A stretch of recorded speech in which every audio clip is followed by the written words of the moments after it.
ప్రతి విషయాన్ని కూడా చాలా ఓపికగా వాస్తుశాస్త్రానికి సంబంధించినటువంటి అంశాలను మీకు అర్థమయ్యే విధంగా మీకు అర్థమవటం కోసం చెప్పాలి కాబట్టి, అర్థం కాకుండా చెప్పినా కూడా ప్రయోజనం లేదు కాబట్టి మీకు అర్థమవటం కోసం 1-2 సార్లు చెప్పే ప్రయత్నం చేస్తున్నాము.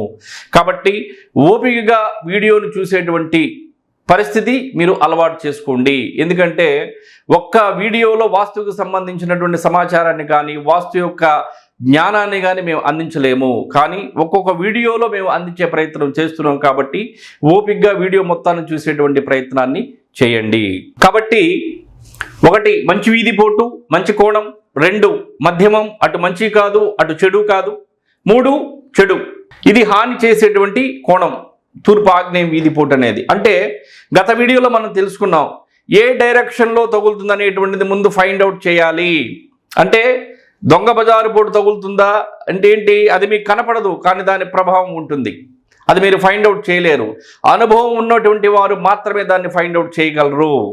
సో ఈ విధంగా గనక దేనికి సంబంధించి అయినా సరే, ఒకదానికి కాదు ఎటువంటి నిర్మాణానికి సంబంధించి అయినా సరే తగిలితే అది అశుభమైనటువంటి వీధిపోటుగానే పరిగణించాలి.